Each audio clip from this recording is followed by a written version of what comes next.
Assalamualaikum warahmatullahi wabarakatuh. Selamat pagi anak-anak. Apa kabar semuanya?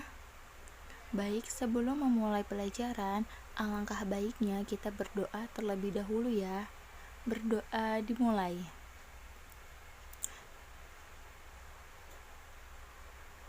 Berdoa selesai.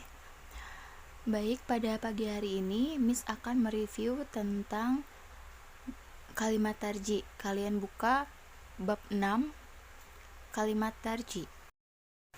Kalimat tarji atau istirja adalah kalimat yang menyatakan bahwa segala sesuatu di dunia ini adalah milik Allah Subhanahu wa taala dan akan kembali kepadanya.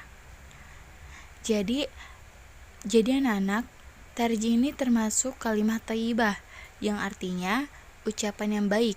Kalimat thayyibah ini diucapkan untuk mengingat Allah Subhanahu wa taala. Contohnya ketika kita mendengar tetangga kita kecelakaan, kena musibah atau meninggal dunia, maka kita harus mengucapkan kalimat tarji seperti inna lillahi wa inna ilaihi raji'un, yang artinya sesungguhnya kami milik Allah dan kepadanya lah kami kembali. Jadi anak-anak, kalimat tarji ini bukan hanya diucapkan ketika ada orang meninggal saja, tetapi ketika kita melihat kecelakaan di jalan atau teman kita sakit, kita harus mengucapkan kalimat tersebut. Dan selain itu, kalimat tarji juga mengajarkan kita bahwa segala sesuatu yang ada di dunia ini adalah milik Allah Subhanahu wa taala, termasuk diri kita sendiri. Hidup ini sementara, maka dari itu kita harus berlomba-lomba dalam berbuat kebaikan, agar ketika kita menghadap Allah nanti, amal kita sudah cukup. Dan kalimat tarji mengajarkan kita untuk bersabar dan ikhlas, yaitu dengan mengingat kembali siapa diri kita sebenarnya di hadapan Allah. Manusia adalah milik Allah, dunia dan isinya adalah milik Allah. Allah berhak mengambil miliknya, jadi kita harus ikhlas jika Allah mengambil miliknya. Contohnya seperti kita kehilangan benda yang kita sayangi, kehilangan orang yang kita cintai, kita harus sabar dan ikhlas. Meski ikhlas itu tidak mudah, tapi dengan seiring berjalannya waktu, kita pasti akan belajar untuk mengikhlaskan, karena kita tahu bahwa semuanya ini adalah milik Allah Subhanahu wa taala. Mengucapkan kalimat tarji adalah cara kita untuk sabar dan ikhlas menerima ketentuan Allah. Orang yang sabar dan ikhlas menerima ketentuan Allah Subhanahu wa taala akan mendapatkan balasan dari Allah. Seperti derajat kita akan diangkat oleh Allah.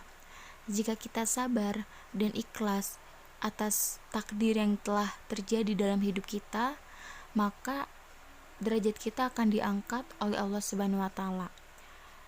Selain itu, dosa-dosa kita akan diampuni dan hati kita akan diberi ketenangan oleh Allah Subhanahu wa taala, karena hati kita ridho atas segala ketentuannya.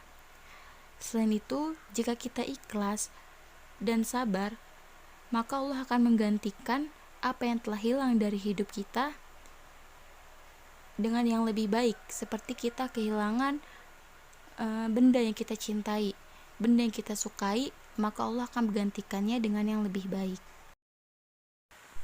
Ciri-ciri orang yang sabar dan ikhlas antara lain tidak menggerutu, tidak mencari-cari kesalahan, tidak putus asa, tetap yakin dan berusaha mengatasi masalah, serta berdoa dan memohon ampunan kepada Allah Subhanahu wa taala. Jadi berdoalah dan memohon ampun agar Allah mengangkat musibah tersebut. Memang menjadi orang yang sabar dan ikhlas itu tidak mudah, tapi bukan berarti kita tidak bisa. Kita harus terus belajar bagaimana menjadi orang yang sabar, belajar bagaimana menjadi orang ikhlas. Dengan cara seperti apa? Dengan cara kita menerima segala takdir yang ada dalam hidup kita dengan ikhlas, dengan lapang dada, tanpa menyalahkan siapapun dalam hidup kita. Meskipun itu berat, Tapi jika kita terus belajar, kita akan terbiasa. Kita akan terbiasa menjadi orang yang sabar dan ikhlas atas segala apapun yang terjadi dalam hidup kita. Serta kita harus yakin bahwa Allah akan selalu membantu hambanya untuk mengatasi setiap permasalahannya. Alhamdulillah, sudah selesai untuk materi kita bahas. Untuk hari ini tidak ada tugas ya, tetapi kalian harus simak videonya dengan baik dan semoga kalian paham dengan apa yang telah Miss sampaikan. Kurang lebihnya mohon maaf. Sekian dari Miss. Wassalamualaikum warahmatullahi wabarakatuh.